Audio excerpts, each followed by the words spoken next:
భారతీయులంతా ఆశించిందే జరుగుతోంది. Operation సింధూర్ని start చేసింది భారత ప్రభుత్వం. సో పాకిస్తాన్లోని 5 ఉగ్రవాద స్థావరాలు, అలాగే పీఓకేలోని 4 ఉగ్రవాద స్థావరాలపై భారత మిసైళ్లు విరుచుకుపడ్డాయి. 30 మందికి పైగా ఉగ్రవాదులు చనిపోయినట్టుగా ఇప్పటి వరకు ఉన్న సమాచారం. సార్, ఈ ఆపరేషన్ సింధూర్ మీద మీ ఫస్ట్ రియాక్షన్ ఏంటి? అంటే ఫస్ట్ ఇది మనము ఎక్స్పెక్టెడే, ఎందుకంటే ఇప్పటికే 15 days అయింది. We're waiting for it. అందువల్ల నేను గతంలో మాట్లాడినప్పుడు చెప్పాను, ఈసారి ఒక బాలాకోట్ ఉండదు, అనేక బాలాకోట్లు ఉంటాయి. తీవ్రవాద స్థావరాలని, తీవ్రవాద సంస్థల హెడ్ క్వార్టర్స్ని టార్గెట్ చేసే అవకాశం ఉంది అన్నాను. ఇవాళ మీరు ఈ దాడి చూస్తే క్లియర్గా దీంట్లో ఒకటి మల్టిపుల్ లొకేషన్స్లో హిట్ చేశాము. అంటే 9 ప్లేసెస్లో మిసైల్ అటాక్ జరిగింది. ఈ 9 ప్లేసెస్లో ఇప్పటి వరకు 90 మందికి పైగా చనిపోయారని అంచనా. లేటెస్ట్ మీడియా కథనం నేషనల్ మీడియాలో 90 మందికి పైగా చనిపోయారు. ఇంకా ఈ నెంబర్ పెరగవచ్చు అని కూడా అంటున్నారు. ఇందులో ఎవరైనా పెద్ద తలకాయలకు కూడా ఉండవచ్చు అని కూడా అంటున్నారు. తీవ్రవాద సంస్థలకు నాయకత్వం వహించే వాళ్ళు కూడా ఉన్నారా అని. ఎందుకంటే ఇది హఫీజ్ సయీద్ నడిపేటువంటి స్థావరంపై కూడా అటాక్ జరిగింది. సో అక్కడ సమీపంలోనే హఫీజ్ సయీద్ ఉంటాడు అని కూడా సమాచారం.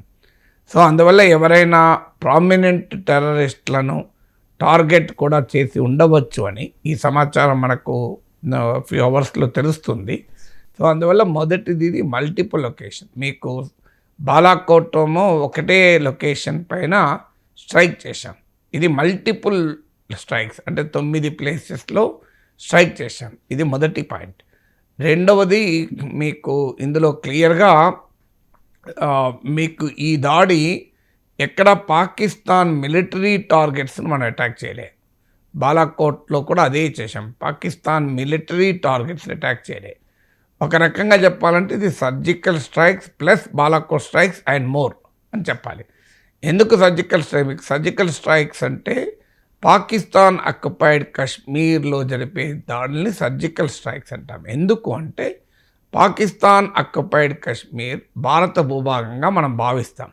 అందువల్ల మన దేశ భూభాగం పైన మనము అటాక్ చేస్తే దాన్ని మిలిటరీ అటాక్ కాదు కదా, అది సర్జికల్ స్ట్రైక్ అంట. ఎందుకంటే మన భూభాగం పైన మనము అటాక్ చేసాం. పాకిస్తాన్ ఆక్రమణలో ఉండవచ్చు, అందుకని మన భూభాగం కనుక దాన్ని సర్జికల్ స్ట్రైక్స్ ఉన్నాయి. ఇప్పుడు కొన్ని లొకేషన్స్ పైన సర్జికల్ స్ట్రైక్స్ కూడా జరిగాయి.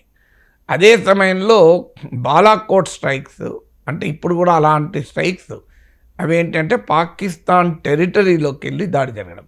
ఇప్పుడు బాలాకోట్ స్ట్రైక్స్ మీకు పుల్వామా దాడుల తర్వాత జరిగింది. మీకు ఖైబర్ పఖ్తూన్ఖ్వా రాష్ట్రంలోని బాలాకోట్లో టార్గెట్ చేసి, ఇది డీప్ ఇన్సైడ్ పాకిస్తాన్, అంటే ఇంటర్నేషనల్ బార్డర్ కూడా దాటి లైన్ ఆఫ్ కంట్రోల్ దాటడం వేరు, ఇంటర్నేషనల్ బార్డర్ దాటి లైన్ ఆఫ్ కంట్రోల్ అంటేనేమో ప్రస్తుతం 2 దేశాల మిలిటరీ ఎక్కడున్నాయి, సరిహద్దు కాదు. ఇప్పుడు పాక్ ఆక్రమిత కాశ్మీర్ మనదే అంటున్నప్పుడు మనం ఎల్ఓసిని సరిహద్దుగా అంగీకరించాము. సో సరిహద్దు కూడా దాటి, అంటే అగ్రీడ్ ఇంటర్నేషనల్ బార్డర్ దాటి పాకిస్తాన్ సవరెన్ టెరిటరీలోకి వెళ్ళి టార్గెట్ చేయడాన్ని బాలాకోట్ స్ట్రైక్స్ ఉదాహరణ. వీటిని ప్రియంప్టివ్ నాన్ మిలిటరీ స్ట్రైక్స్ అన్నాం. ఇప్పుడు కూడా కొన్ని స్ట్రైక్స్ పాకిస్తాన్లోని డీప్ ఇన్సైడ్ అంటే పాక్ సవరెన్ టెరిటరీపై కూడా అటాక్ చేశాం. ఈసారి ఖైబర్ పఖ్తూన్ఖ్వానే కాదు, కీలకమైంది అంటే పంజాబ్ రాష్ట్రంపై కూడా చేశాం. లాహోర్ సమీపంలో కూడా ఒక అటాక్ చేశాం. ఇందులో పంజాబ్ ముఖ్యం ఏంటంటే పంజాబ్ ఈజ్ సింబాలిక్. మీకు ఖైబర్ పఖ్తూన్ఖ్వాలోని బాలాకోట్పై స్ట్రైక్ చేయడానికి పంజాబ్ స్ట్రైక్ చేయడానికి ఒక మౌలికమైన తేడా ఉంది. పంజాబ్ నుంచే ఆర్మీ వెటరన్స్ అంతా వచ్చింది. ఈవెన్ పాకిస్తాన్ ముస్లిం లీగ్ నవాజ్ షరీఫ్ దానికి నాయకత్వం వేస్తున్న ప్రైమ్ మినిస్టర్ షబాజ్ షరీఫ్ రాష్ట్రం కూడా పంజాబ్. సో పాక్ ఆర్మీకి చెందిన మీరు అసీం మునీర్ నుంచి మొదలుకొని పాక్ ఆర్మీ వెటరన్స్ అంతా పంజాబ్ బేస్ నుంచి వస్తారు. అందుకే పంజాబ్లో గ్రీన్ పాక్ ఇనిషియేటివ్ అని వాళ్ళు ఒక కార్యక్రమం చేస్తే సింధులో దాని మీద వ్యతిరేకత కూడా వస్తుంది. సో పాకిస్తాన్ పాలిటిక్స్ను, పాకిస్తాన్ ఆర్మీని పంజాబ్ రాష్ట్రానికి చెందిన వారు డామినేట్ చేస్తారు. అందువల్ల సింబాలిక్గా పంజాబ్లోని టార్గెట్లను కూడా అటాక్ చేశాం. దీనివల్ల మెసేజ్ ఏమి ఇచ్చాం అసీం మునీర్ అండ్ గ్యాంగ్కి ఏంటంటే, నీ ప్లేస్లో వెళ్ళి నీ ఊర్లోనే అటాక్ చేస్తా, ఏం చేసుకోపో అని. అందువల్ల మల్టిపుల్ అటాక్స్ కాదు, పంజాబ్లో అటాక్ చేయడం కూడా ఒక సింబాలిక్.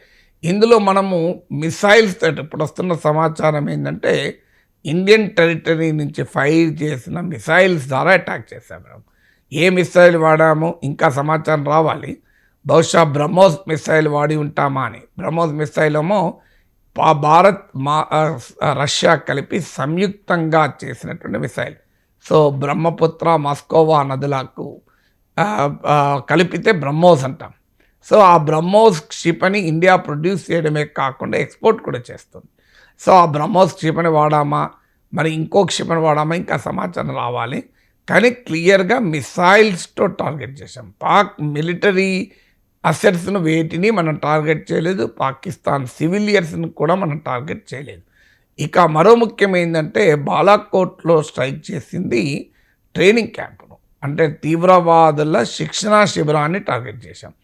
ఇప్పుడేమో మనము లష్కర్ ఈ తోయిబా, జైషీ మహమ్మద్ ఈ 2 సంస్థల హెడ్ క్వార్టర్స్ పైన దాడి చేశాం. ఇక ఇప్పుడు మసూద్ అజర్ మన భారత విమానం కందహార్కు ఆఫ్ఘనిస్తాన్కి హైజాక్ చేసి తీసుకెళ్తే ప్రయాణికులు విడుదల చేయడానికి భారత ప్రభుత్వం, అప్పుడు వాజ్పేయి ప్రభుత్వం, మసూద్ అజర్ని అప్పచెప్పింది. ఆ మసూద్ అజర్ నెలకొల్పినటువంటి స్థావరంపై కూడా దాడి చేశాం. హఫీజ్ సయీద్ తీవ్రవాద దాడులకు, ముంబై దాడులతో సహా అన్ని దాడులకు ప్లాన్ చేసి శిక్షణ ఇచ్చి కూర్చునేటువంటి ప్లేస్ కూడా టార్గెట్ చేశాం. మురిద్కే అంటారు. సో ఇలాంటి ప్లేసెస్ని కూడా మనం టార్గెట్ చేశాం. అంటే క్లియర్గా 2 ప్రఖ్యాత తీవ్రవాద సంస్థలు, ఇవే కాకుండా ఇతర తీవ్రవాద సంస్థలకు కూడా టార్గెట్ అయి ఉంటాయని అంచనా. ముఖ్యంగా లష్కర్ ఈ తోయిబా ఎందుకు కీలకం అంటే, ఇప్పుడు పహల్గామ్ దాడులకు కూడా పాల్పడింది ద రెసిస్టెన్స్ ఫ్రంట్ అని. ఇది లష్కర్ ఈ తోయిబా అవుట్ఫిట్. 2019 తర్వాత ఆర్టికల్ 370 రద్దు అయ్యాక లష్కర్ ఈ తోయిబా ఇంటర్నేషనల్ టెర్రరిస్ట్గా యునైటెడ్ నేషన్ డిక్లేర్ చేసినాక, లష్కర్ ఈ తోయిబా తన కొత్త రూపంలో ది రెసిస్టెన్స్ ఫ్రంట్ అని పేరుతో తన ఇస్లామిక్ ఐడెంటిటీని దాచిపెట్టి ఇండియాలో ఆపరేషన్ చేస్తుంది. అందువల్ల నేరుగా పహల్గామ్ దాడులను రచించి అమలు చేయించిన లష్కర్ ఈ తోయిబాపై కూడా అటాక్ చేశాం. సో అందువల్ల క్లియర్గా 9 ప్లేసెస్ని అటాక్ చేశాం. 90 టెర్రరిస్టులకు పైగా చనిపోయారు. ఇది ఇండియన్ టెరిటరీ నుంచి ఫైర్ చేసిన మిసైల్స్తో అటాక్ చేశాం. లష్కర్ జైషీ మహమ్మద్ హెడ్ క్వార్టర్స్ పైన అటాక్ చేశాం. తీవ్రవాద సంస్థల బేస్ లాంచ్ ప్యాడ్స్ పైన అటాక్ చేశాం. పీఓకేల పాక్ ఆక్యుపైడ్ కశ్మీర్లో చేశాం. ఏకకాలంలో పాకిస్తాన్ టెరిటరీలో చేశాం. ఖైబర్ పఖ్తూన్వాలో పంజాబ్లో చేశాం. లాహోర్ సమీపంలో చేశాం. అందువల్ల ఒక రకంగా ఇది కాంప్రిహెన్సివ్ అటాక్ ఆన్ పాకిస్తాన్, అంటే ఒక సమగ్రమైన దాడి. బాలాకోట్ ఇదే ప్రిసిషన్ దాడి అయితే, ఇది not just a precision attack, it's a comprehensive attack. ఇక పాకిస్తాన్ ఏం చేస్తుంది దీనిపైన? Already line of control LOC పైన దాడులు, ఇండియా పైన LOC last more than nearly 2 weeks Pakistan కాల్పుల విరమణ కూడా ఉల్లంఘించి ఆర్మీతో ఎల్ఓసిలో ఎంగేజ్ చేస్తూనే ఉంది. అయితే ఇప్పటి వరకు స్మాల్ గన్స్ వాడారు. ఇప్పుడు మొదటిసారి ఇన్సిడెంట్ జరిగాక ఆర్టిలరీ గన్స్ కూడా వాడుతున్నారు.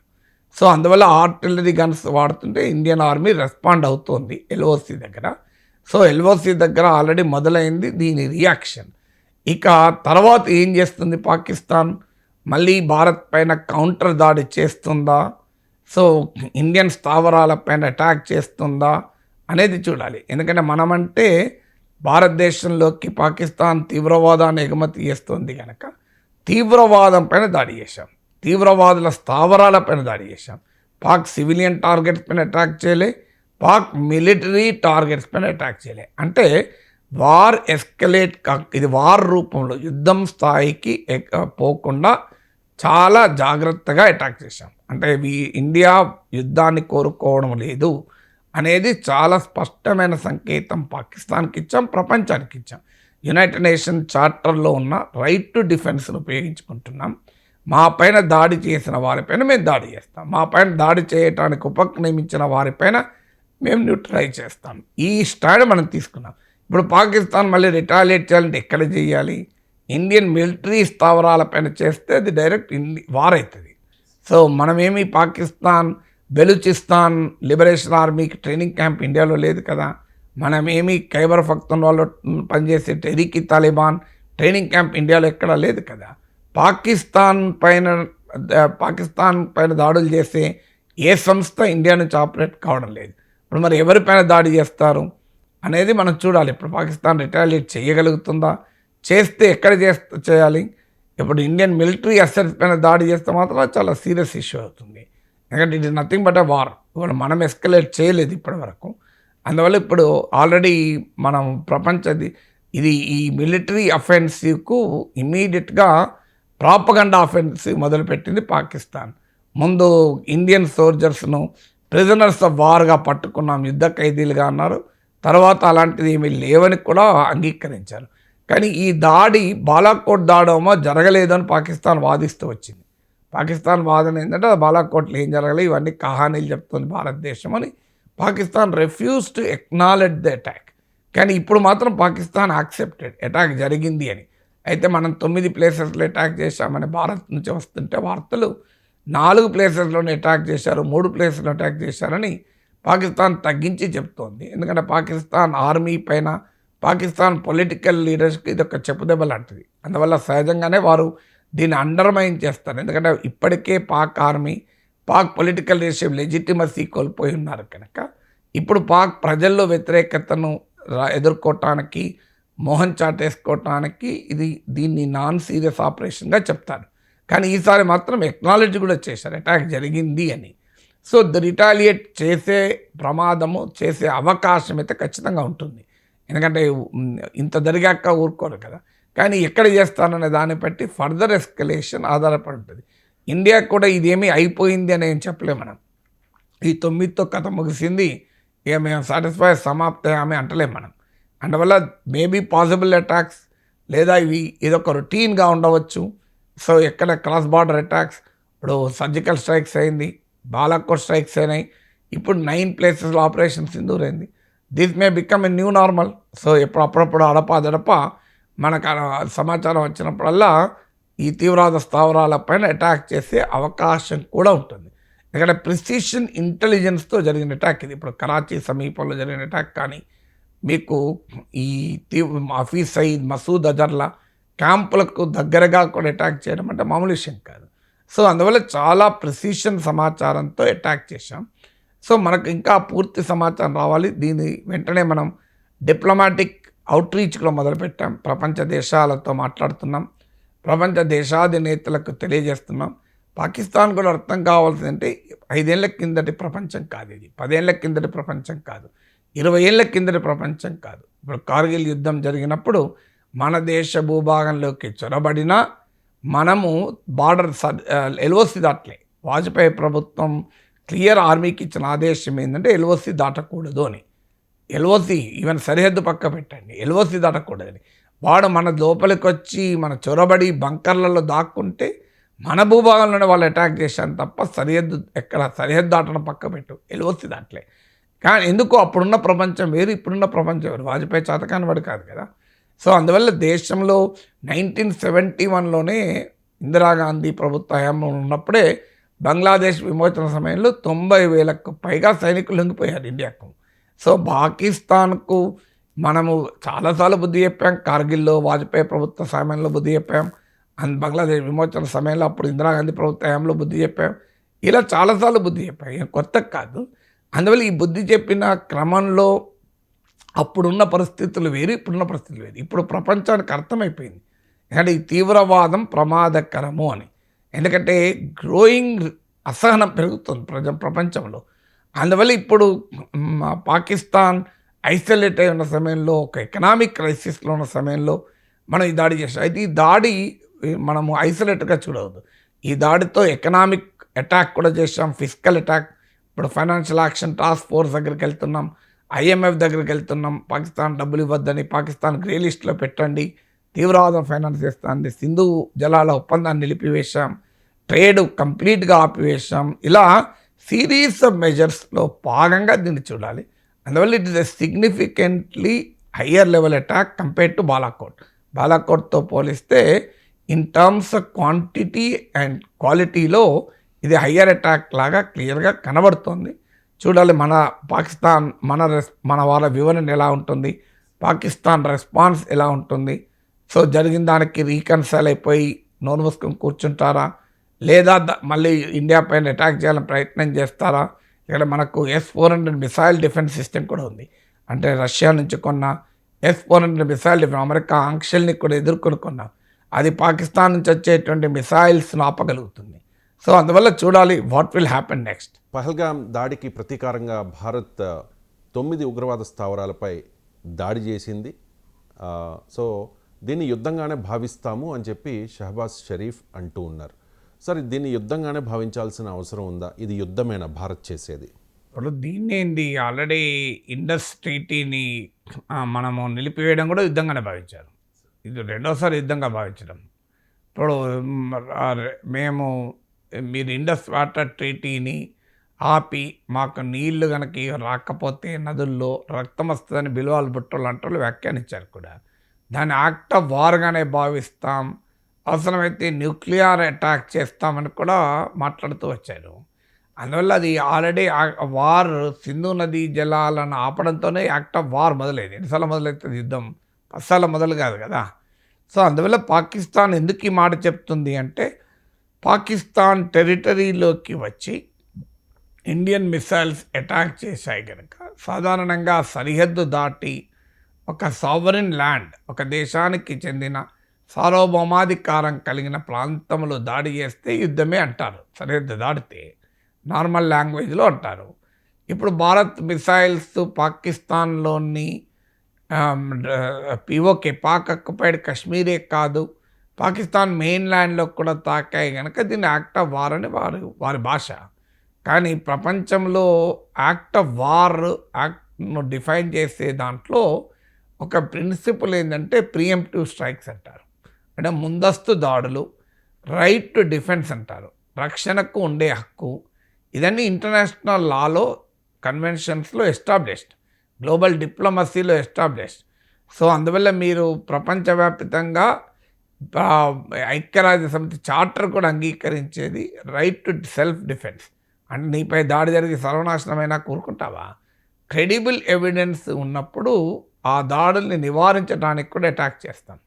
సో అందువల్ల భారతదేశం దీన్ని మిలిటరీ అటాక్ అనలే. యుద్ధం అంటూ వస్తే బార్డర్లో జరుగుతుంది, పాకిస్తాన్ ఆర్మీపై జరుగుతుంది, పాకిస్తాన్ మిలిటరీ అసెట్స్పై జరుగుతుంది, పాకిస్తాన్లో ఉన్నటువంటి ఇన్ఫ్రాస్ట్రక్చర్పై జరుగుతుంది. దేనిపై జరగలే కదా. మన ఇప్పుడు మీరు రష్యా ఉక్రెయిన్పై జరుగుతున్న వారు చూడండి, ఆ బ్రిడ్జిల్ని ఎగరగొట్టారు, పవర్ స్టేషన్లపైన అటాక్ చేశారు, మీరు పెద్ద పెద్ద ఆయుధ గారాలను పైన అటాక్ చేశారు. ఇండియా అలాంటిది ఏం చేయలేదు కదా. నిజంగానే యుద్ధంలో జరిగే మొదటి పని ఏంటంటే పవర్ ఇన్ఫ్రాస్ట్రక్చర్ని అటాక్ చేస్తాను. మీరు ఇప్పుడు ఉక్రెయిన్ వార్లో అత్యంత ఎక్కువగా నష్టపోయింది 2 దేశాల్లోనూ పవర్ ఇన్ఫ్రాస్ట్రక్చర్. మీరు ఉక్రెయిన్లో ఉన్న పవర్ స్టేషన్ పైన రష్యా దాడి చేసింది, రష్యాలో ఉన్న పవర్ స్టేషన్ పైన ఉక్రెయిన్ దాడి చేసింది. మరి ఎక్కడ మనం పవర్ స్టేషన్ల పైన దాడి చేయలేదు కదా. పాకిస్తాన్లో పవర్ కట్ ఏం రాలేదు కదా. అందువల్ల వారికి ఉండే లక్షణం ఏంటంటే మిలిటరీ స్థావరాలను దాడి చేస్తారు, ఇన్ఫ్రాస్ట్రక్చర్ను దాడి చేస్తారు, బార్డర్లో ఆర్మీ పైన అటాక్ జరుగుతుంది, ఆర్మీ పోస్టుల పైన దాడి చేస్తారు. అది ఏమీ చేయనప్పుడు వార్ ఎట్లా అవుతుంది అది? సో ఒక్క పాయింట్ మాత్రమే పాకిస్తాన్ చెప్తుంది, ఏంటంటే భూభాగం లోపలికి వచ్చి కొట్టారు కదా అన్నదే వాళ్ళ ఆర్గ్యుమెంట్. సో ఆ ఆర్గ్యుమెంట్ నిలవదు, ఎందుకంటే international law, international conventions, global diplomacy, మారిన ప్రపంచము, తీవ్రవాద అనంతర ప్రపంచం, ఇది ద వరల్డ్ ఆఫ్టర్ టెర్రరిజం ఇది. అందువల్ల అనివార్యంగా టెర్రరిస్టులను ఎదుర్కోవాలనుకున్నప్పుడు ఇంకెలా చేస్తారు? ఇప్పుడు ఇదొక యునీక్ సిచ్యువేషన్. వేరే దేశం వేరు, పాకిస్తాన్ వేరు. పాకిస్తాన్ దేశ విదేశాంగ విధానమే తీవ్రవాదాన్ని ఎగుమతి చేయడం, భారతదేశ విదేశాంగ విధానమే తీవ్రవాదాన్ని ఎగుమతి చేసేటప్పుడు it's an instrument of state policy అంటారు. అలాంటప్పుడు ఏం చేయాలి మరి? ఒక సావరిన్ కంట్రీ, ఒక సార్వభౌమాధికారం కలిగిన దేశం పైకి, ఒక పీస్ లవింగ్ నేషన్ పైకి నువ్వు నిరంతరం తీవ్రవాదుల్ని పంపిస్తుంటే ఆ తీవ్రవాదులను రక్షణ కల్పించి వాళ్ళకి ఆయుధాలు ఇచ్చి శిక్షణ ఇచ్చి వారికి మతోన్మాదాన్ని నూరిపోసి వారికి అన్ని రకాల సదుపాయాలు కల్పించి వారు భారత్లోకి చొరబడేందుకు వీలుగా బార్డర్ పైన ఇండియన్ ఫోర్సెస్ పైన కాల్పులు జరుపుతూ ఇన్ని దుర్మార్గాలు చేసినప్పుడు అటాక్ చేస్తే దానికి సొల్యూషన్ ఏంటి?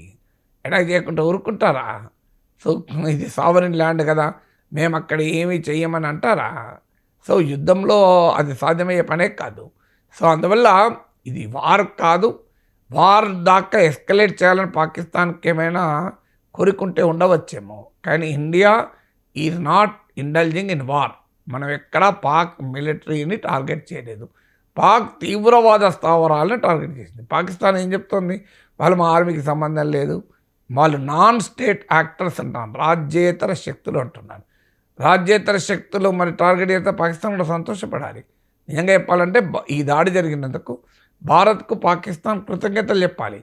ఎందుకంటే మేము ఈ తీవ్రవాదుల్ని ఏమీ చేయలేకపోతున్నాం, ఈ నాన్ స్టేట్ యాక్టర్స్ను, అందువల్ల మీరన్నా చేశారు, ధన్యవాదాలు మాకు, మేము కలిపి ఈ తీవ్రవాదుల సంగతి తేలుద్దాం అని పాకిస్తాన్ ఇండియాతో కరచాలనం చేసి షేక్ హ్యాండ్ చేసి మనం మెచ్చుకోవాలి. నిజంగా చెప్పాలంటే ఒకవేళ ఇది తీవ్రవాద స్థావరాలు తీవ్రవాదం పైన పాకిస్తాన్కు పోరాడాలన్న కోరిక ఉంటాయి. ఇప్పటిదాకా పాకిస్తాన్ చెప్తుంది ఏంది?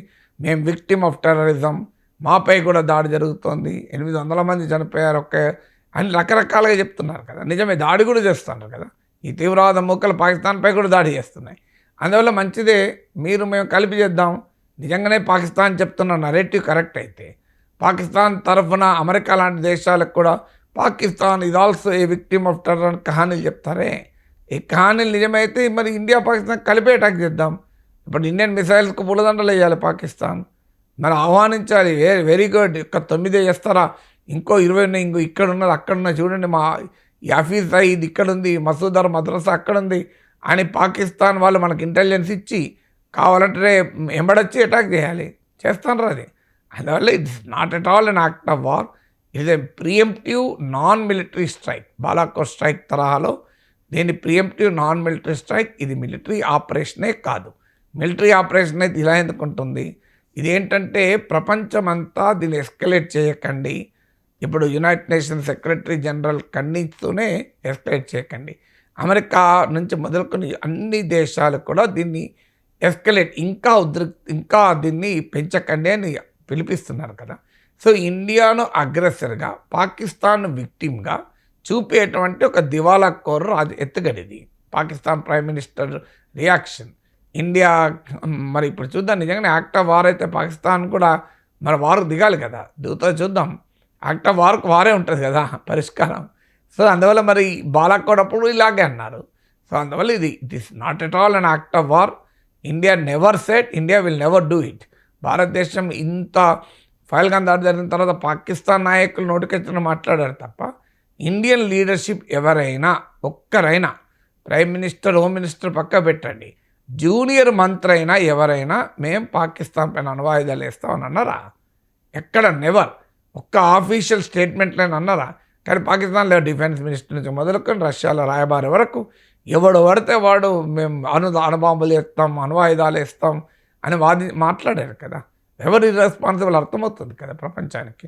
అందువల్ల దీన్ని ఇండియా పైన చేసే ప్రాపగండా వార్లో భాగం ఇది యాక్ట్ ఆఫ్ వార్ అని మాట్లాడారు. పహల్గాం దాడికి ప్రతీకారంగా భారత్ పాక్లోని ఉగ్రవాద స్థావరాలపై చేస్తున్న ఈ దాడికి, ఈ ఆపరేషన్కి ఆపరేషన్ సింధూర్గా నామకరణం చేశారు సార్. ఏంటి సార్ సింధూర్ ప్రత్యేకత ఏంటి? ఎందుకు ఈ పేరు పెట్టాల్సి వచ్చింది? అంటే ప్రతి పేరులో కూడా ఒక సింబాలిజం ఉంటుంది. ఇందులో ఇప్పుడు అంతకుముందు ఆపరేషన్ పరాక్రమ్ అని ఇలా రకరకాల పేర్లు పెట్టాం. ఇప్పుడు పాకిస్తాన్ వాడు గోరీ, గజనవి అని ఎందుకు పేర్లు పెట్టారు? ఇండియా పైన దురాక్రమణ చేసిన మధ్యయుగాల దుర్మార్గుల పేర్లు పెట్టుకున్నారు కదా చాలా గొప్పగా. సో అందువల్ల ఇది సింధూర్ అని పెట్టడంలో ఇండియన్ కల్చరల్ సింబాలిజం ఉంటుంది, ఇండియన్ వార్ సింబాలిజం కూడా ఉంటుంది. అంటే మన పౌరుష ప్రతాపాలకు సింధూరం ఒక ఉదాహరణ కదా. సింధూరం మనకు కవులల్లో కవిత్వాల్లో కూడా ఉంటుంది చూడండి. సో సింధూరం అనేది పౌరుష ప్రతాపాలకు, యుద్ధభూమికి వెళ్తున్న వారికి ఈవెన్ ఇంట్లో భార్య తల్లి కూడా సింధూరంతో తిలకం దిద్ది పంపిస్తారు. సో భారతీయ వీర నారీమణులు వీరమాతలు తమ బిడ్డలకు తమ భర్తలకు కూడా పిరికితనాన్ని నూరిపోయలేదు, వీరత్వాన్ని అందిస్తూ సింధూర తిలకం దిద్ది కర్తవ్యోన్ముఖులను చేస్తారు. అందువల్ల ఇదొక వార్ ఫెరోసిటీ, అంటే వార్ అని అనలేం కానీ మన ఫెరోసిటీ అంటే మన సైనికుల వీర ప్రతాపాలను సింబలైజ్ చేస్తుంది సింధూర్ అనేది. రెండవది ఏంటంటే ఇది కల్చరల్ సింబల్. మీకు ఇక్కడ జరిగిన దాడిలో మీరు పురుషుల్ని అటాక్ చేశారు, ప్రత్యేకంగా ఒక కపుల్ని కూడా అటాక్ చేశారు, హనీమూన్ కపుల్ను. అన్ఫార్చునేట్లీ ఆ మరణించిన వినయ్ నర్వాల్ ఆయన సతీమణి కూడా ట్రోల్ చేస్తున్నారు మన దేశంలో. అదొక దుర్మార్గం అనుకోండి. ఆమె విద్వేషాన్ని పెంచకండి అని పిలిపించింది, అంతే. విద్వేషాన్ని పెంచకండి అని పిలిపించినందుకు ఆమెపై కూడా ట్రోలింగ్ చేశారు. ఎంత అన్యాయం చూడండి, హిమాంక్షి అని. సో అందువల్ల 26 ఏళ్ళ లెఫ్టినెంట్ కల్నల్ పెళ్ళైన కొద్ది రోజులకే హనీమూన్కి వచ్చాడు. సో ఆ సింబల్, ఆ ఫోటో మనకి ఇప్పటికీ కూడా కళ్ళలో మెరుస్తుంది. భర్త శవం పక్కన కొత్తగా పెళ్ళైన పెళ్లి కూతురులాగా ఉన్న ఆ అమ్మాయి. అందువల్ల సింధూర్ ఏంటంటే మ్యారేజ్లో కూడా వాడతారు. అంటే ఒక రకంగా పహల్గామ్లో పాక్ ప్రేరేపిత తీవ్రవాదులు చేసిన నీచ కృత్యాన్ని కూడా సింబలైజ్ చేస్తుంది. సో అందువల్ల మీరు ఎలాంటి పని చేశారు చూడండి, మీరు ఏ రక్తాన్ని చిందించారు, ఎవరిపైన దాడి చేశారు, మీ అమానుష చర్యకు పరాకాష్ఠ ఏంది అనే దానికి కూడా సింబలైజ్ చేస్తుంది. అందువల్ల ఇట్స్ బోత్ కల్చరల్ సింబాలిజం, అదే సమయంలో హీరోయిజానికి కూడా సింబాలిజం. అంటే భారతీయ సాంస్కృతిక సింబల్స్ మనకు అందులో కనబడతాయి. అందువల్ల పేరులో ఏముంది అని అంటాం, పేరులో కూడా ఏం చేయాలి, మన కర్తవ్యం ఏంటి, లక్ష్యం ఏంటి అనేది కూడా రిఫ్లెక్ట్ అవుతుంది కదా. India strength, as we will attack, we will respond with strength అన్నాం మనం. పాకిస్తాన్ వాడు చేసింది పిరికి పంద చర్య. అది ఆ నిరాయుధులపైన దాడి చేయడం పౌరుషత్వం అనిపించుకోదు, నిరాయుధులపైన దాడి చేయడం వీరత్వం అనిపించుకోదు. అందువల్ల నిరాయుధులను వరుస నిలబెట్టి వాళ్ళ మతం పేరు అడిగి వారు ముస్లిమేతరులను నిర్ధారించుకొని అటాక్ చేయడం అదేమన్నా గొప్పతనమా? అదేమన్నా మిలిటెన్సీ అవుతుందా? అదేమన్నా పౌరుషం ఉన్నవాడు ఎవడూ చేయడు. సో పౌరుషం అది పిరికి పంద చర్య. అరే పాకిస్తాన్కి మనం ఒక మెసేజ్ ఇవ్వడం, నువ్వు పిరికితనంతో బిహేవ్ చేస్తే మేము వీరత్వంతో స్పందిస్తాం, నీది యాక్ట్ ఆఫ్ కోవర్డీస్ అయితే మాది యాక్ట్ ఆఫ్ వాలర్ అని చెప్పడం కూడా ఈ పేరులో ఒక సందేశం.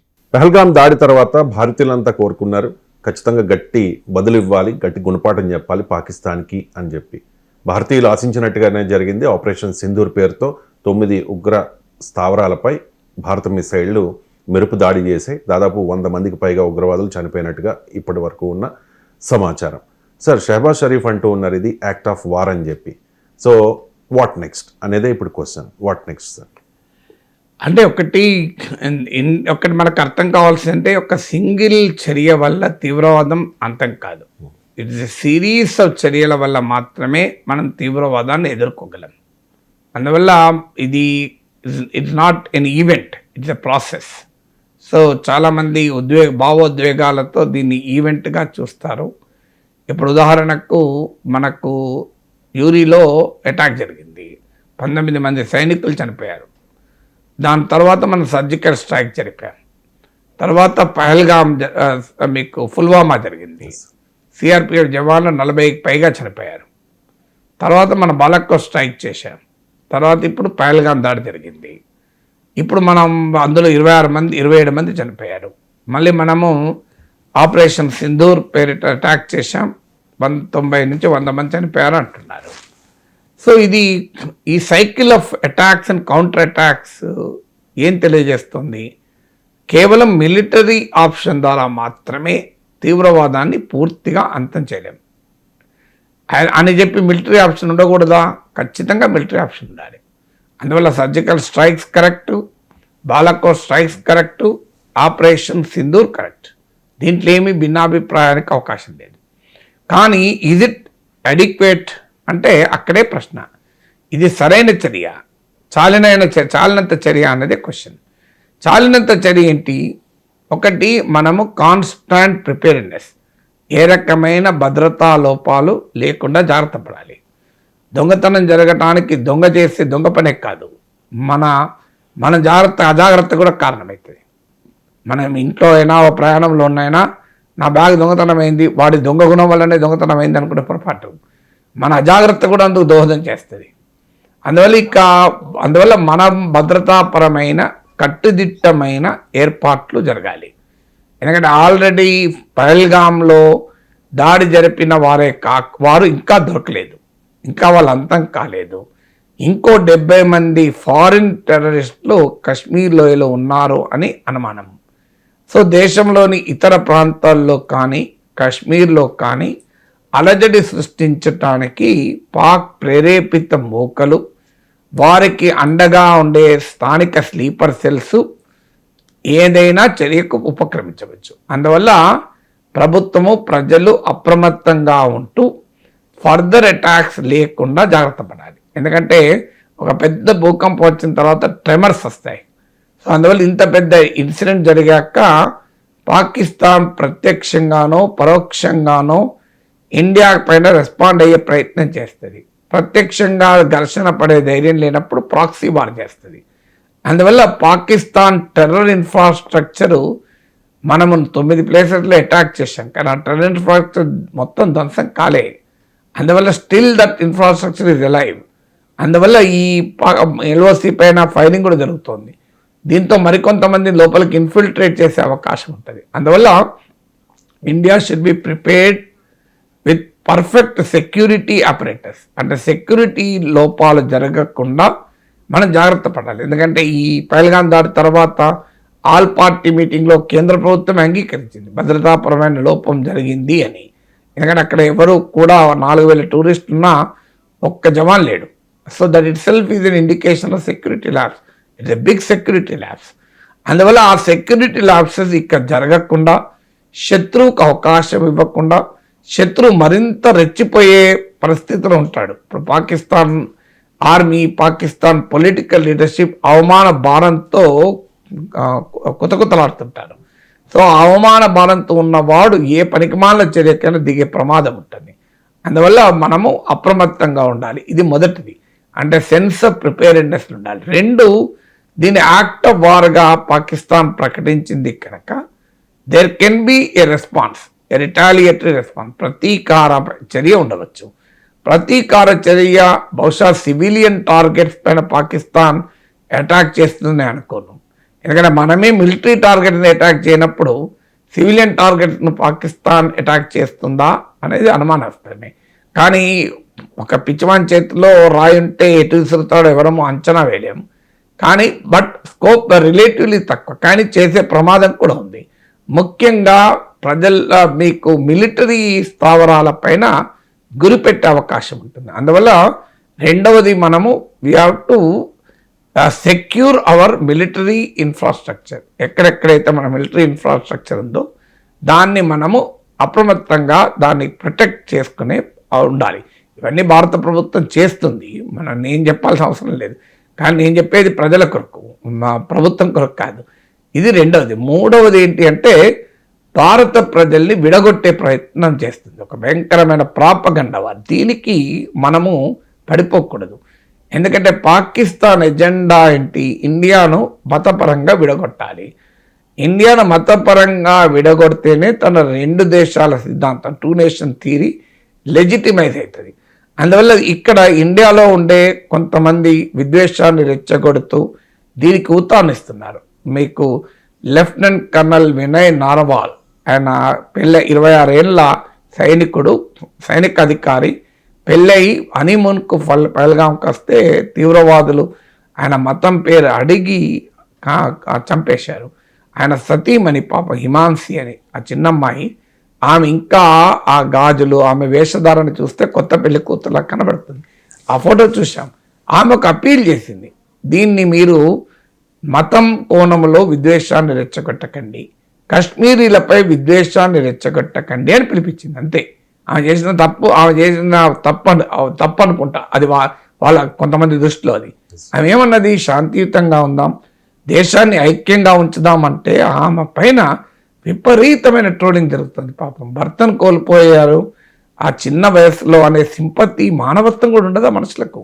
ఆమె పైన ట్రోలింగ్ చేస్తున్నారు. ఎంత దూరం? ఓకే, ఆమె అభిప్రాయం మీకు నచ్చకపోతే అంగీకరించకండి. నేషనల్ కమిషన్ ఫర్ ఉమెన్ కూడా రెస్పాండ్ అయింది. సో ఇలాంటి విద్వేష చర్యల వల్ల శత్రువు లాభపడతాడు. మీకు ఇలాంటి విద్వేష చర్యలు ఎప్పుడు కూడా ప్రత్యర్థులకు ఉపయోగపడుతుంది. అందువల్ల దేశంలో విద్వేషాగ్ని రగలకుండా దేశం యునైటెడ్గా, పొలిటికల్లీ యునైటెడ్, సోషల్లీ యునైటెడ్. ఇవాళ మన ఏకైక శత్రువు ప్రతి భారతీయునికి పాకిస్తాన్ శత్రువు.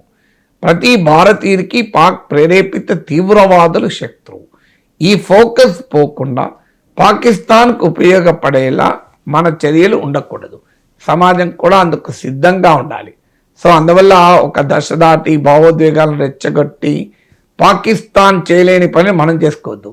పాకిస్తాన్ భారతదేశంలో రక్తాన్ని చిందించలేకపోతుంది పూర్తిగా. ఒక 26 మందిని పొట్టన పెట్టుకుంది, కానీ నిరంతర రక్తపాతం పాకిస్తాన్ కోరుకుంటోంది. అది పాకిస్తాన్ చేయలేని పనిని మన దేశంలో కొంతమంది విద్వేషాన్ని రగిలించి చేస్తే ఆనందపడేది పాకిస్తాన్ కదా. అందువల్ల India society should be United. శత్రువు పైన ఏకోన్ముఖమైన పోరాటం చేయాలి. 4వది డిప్లొమాటిక్ అగ్రెసివ్గా అఫెన్సివ్. అందువల్ల ఇండియా చేయాల్సిన 4వ పని ఏంటంటే దౌత్యపరమైన చర్య పెద్దది. ఇప్పుడు ఆల్రెడీ మొదలైంది. ఆల్రెడీ ఈ మిడ్ నైట్ దాడుల తర్వాత India speaking to all the nation. ఆ మాటకు వస్తే పహల్గామ్ ఇన్సిడెంట్ తర్వాతనే మొదలైంది. మనం G20 రాయబారులతో ఫారిన్ మినిస్టర్ మాట్లాడారు, ఇప్పుడు ఆల్రెడీ మాట్లాడుతున్నారు. సో అందువల్ల ఈ డిప్లొమాటిక్ అఫెన్సివ్, ఎందుకంటే ప్రపంచము ఎలా స్పందిస్తుంది దీనికి? ప్రపంచం ఆందోళన ఏంటంటే ఇది ఎస్కలేట్ కాకూడదు.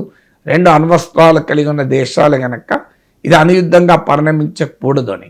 సో అందువల్ల ప్రపంచాన్ని మనము ఒక రకంగా ఎడ్యుకేట్ చేయాలి. So we need partners, not preachers and foreign minister అన్నట్లు we should bring more and more partners. Global diplomatic offensive ద్వారా ప్రపంచాన్ని మన వైపు ఉండేలా చూసుకోవాలి. 5వది counter the Pakistan propaganda war.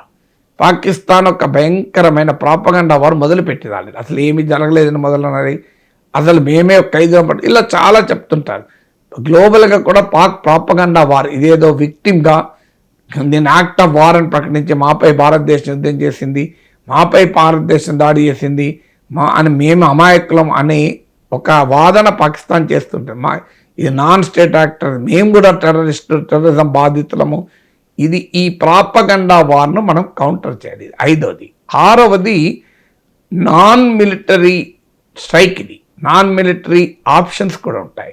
Already అది మొదలు పెట్టాం. ఎకనామిక్ ఐసోలేషన్ ఆఫ్ పాకిస్తాన్, దాన్ని ఇంటెన్సిఫై చేయాలి. ఆల్రెడీ సింధు జలాల ఒప్పందాన్ని నిలిపివేశాం. IMF బెయిల్అవుట్ ప్యాకేజ్ రాకుండా IMFలో ఒత్తిడి తెస్తున్నాం. మనలో ఎక్కడున్న అవకాశం ఎంత ఉంటుందో చెప్పలేం, కానీ ఒక ప్రయత్నం అయితే చేస్తున్నాం. Financial action task force terror financing విషయంలో పాకిస్తాన్ ఒక కన్నేసి పెట్టింది. సో దీన్ని గ్రే లిస్ట్లో ప్రకటించండి, బ్లాక్ లిస్ట్లో ప్రకటించండి, అక్కడ ఒత్తిడి తెస్తున్నాం. పాకిస్తాన్తో ట్రేడ్ ఆపేశాం. ఇప్పుడు పాకిస్తాన్ థర్డ్ కంట్రీ ద్వారా ఇండియాకు పంపించాల్సిన వస్తువులను చూస్తుంది, దాన్ని కూడా ఆపడం. సో ఈ రకంగా పాకిస్తాన్ 6వది ఏంటంటే పాకిస్తాన్ ఎకనామిక్ ఐసోలేషన్. డిప్లొమాటిక్ ఐసోలేషనే కాకుండా ఎకనామిక్ ఐసోలేషన్ అనేది 6వది. 7వది స్టేట్ ఆఫ్ మిలిటరీ ప్రిపేర్నెస్. అంటే పాకిస్తాన్ వెంటనే రియాక్ట్ అవుతుందా, తర్వాత రియాక్ట్ అవుతుందా చెప్పలేము. అందువల్ల ఏమరపాటుకు, ఉదాసీనతకు అవకాశం లేదు. So complete state of military ప్రిపేర్నెస్లో ఇండియా ఉంటుంది. సో పూర్తి స్థాయిలో మన ఆర్మీ, నేవీ, ఎయిర్ ఫోర్స్ యుద్ధ సంసిద్ధతలో ఉంటుంది. యుద్ధ సంసిద్ధతలో ఉంటూ తన ఏ క్షణమైనా పాకిస్తాన్ నుంచి జరిపే దుర్మార్గాన్ని ఉంటుంది. పాకిస్తానే కాదు, పాకిస్తాన్కు బంగ్లాదేశ్ కూడా తోడైంది ఇప్పుడు. సో అటువైపు నుంచి కూడా చొరబాటు ఉండొచ్చు, ఎందుకంటే పాక్ అనుకూల ప్రభుత్వం బంగ్లాదేశ్లో ఉంది కనుక. సో అందువల్ల మనం అన్ని రకాలుగా state of military preparedness for any eventuality. అంటే శత్రువు ఎప్పుడు కూడా కాట్ బై సర్ప్రైజ్ అంటారు, మన ఏమరపాట్లు ఉన్నప్పుడు కొట్టేస్తాడు. సో అందువల్ల ఆ స్టేట్ ఆఫ్ మిలిటరీ ప్రిపేర్నెస్ ఉండాలి. ఇది 7వది. 8వది పాకిస్తాన్ జరిపేటువంటి పాకిస్తాన్ వైఖరికి భారతదేశ వైఖరికి ఒక మౌలికమైన తేడా ఉంది. ప్రపంచమే భారత్ వ్యతిరేకతే దాని పని, దానికి ఇంకా వేరే పని లేదు పాకిస్తాన్కి. It's a country which is completely obsessed with India. ఇంకా ఇండియాని ఎలా నాశనం చేయాలి, ఇండియాకి ఎలా నష్టం చేయాలి, ఇండియాకు ఎలా దెబ్బతీయాలి, ఈ ప్రపంచం తప్ప ఏం లేదు. పాకిస్తాన్ ఆస్పిరేషన్ అనేది ఇండియాని దెబ్బతీయడం, ఇండియా ఆస్పిరేషన్ పాకిస్తాన్ దెబ్బతీయడం కాదు. India is a rising power. ప్రపంచంలో ఒక బహుళద్రవ ప్రపంచం, మల్టీ పొలార్ వరల్డ్లో ఒక ప్రామినెంట్ గ్లోబల్ పవర్గా ఎదగాలన్నది ఇండియా యొక్క లక్ష్యం. అందువల్ల మనం పాకిస్తాన్ పట్ల అప్రమత్తంగానే ఉంటూ we should not be obsessed with Pakistan. ఇది ఒక పనికిమాల దేశం, దీనికి మాకు లెక్కన మా పని మేము చేసుకుంటాం అని పోయినప్పుడు పాకిస్తాన్ ఫ్రస్ట్రేట్ అవుతుంది. ఇప్పుడు మనకి ఇంటి పక్కనతో అటాక్ జరుగుతుంది, ఇంటి పక్కనతో గొడవ జరిగింది అనుకోండి, మన ఇంట్లోనే ఉండి బాధపడుతూ వాళ్ళతో ఇది మాట్లాడుతున్నసేపు వాడు ఇంకెక్కువ ఆనందపడతాడు. లైట్ తీసుకొని నన్ను బండి వేసుకొని ఆఫీస్కి వెళ్ళిపోయిన అనుకో, వాడు ఫ్రస్ట్రేషన్ పెరిగిపోతుంది. అదేంది వాడు నా గురించి ఆలోచిస్తున్నాను కూడా ఆలోచిస్తలేడు అంటే నువ్వు లెక్కన అనాలి, నా జీవితంలో నువ్వు చిన్న విషయం అన్నట్టు. సో ఇలా పాకిస్తాన్ అనేది ఇండియాకు చిన్న విషయం. ఇదొక ఇరిటెంట్. ఇప్పుడు మన చెవులలో ఈగ ఇటు అటు ఎగురుతుంటుంది కదా. ఇప్పుడు నేను ఇక్కడ మాట్లాడుతున్నప్పుడు అప్పుడప్పుడు స్టూడియోలో ఓ దోమ తిరుగుతుంటే చెవు దగ్గర ఇబ్బంది పెడుతుంది. నేనేం చేయాలి, దోమని ఇలా అనేస్తా, నా పని నేను చేస్తా. కానీ మీరు బ్రేక్ ఇవ్వండి రవిశంకర్, నాకు ఈ దోమతో ఇబ్బంది పెడుతుంది అని అనుకో, దోమ ఆనందపడుతుంది. పాకిస్తాన్ కూడా అంతే. భారతదేశ ఒక అభివృద్ధి ప్రస్థానంలో ఒక ఇరిటెంట్ మాత్రమే అది. అందువల్ల Pakistan should learn India's journey will not stop, India's rising status will not stop అనేది పాకిస్తాన్కు తెలియజేయాలి. సో అందువల్ల we have full work at hand. So ఇవి అన్ని ఫ్రంట్లో పాకిస్తాన్ పైన ఒత్తిడి పెరగాలి. ఎందుకంటే ఇది ఒక్కరోజు పని కాదు, ఒక్క ఈవెంట్ పని కాదు, ఒక ఇన్సిడెంట్తో అయ్యేది కాదు. So there should be a comprehensive and continuous effort. So ఆ దిశగా భారత ప్రభుత్వము, భారతదేశము పాకిస్తాన్ పైన చర్యలు తీసుకుంటూనే ఉంటుంది, తీసుకోవాలి కూడా.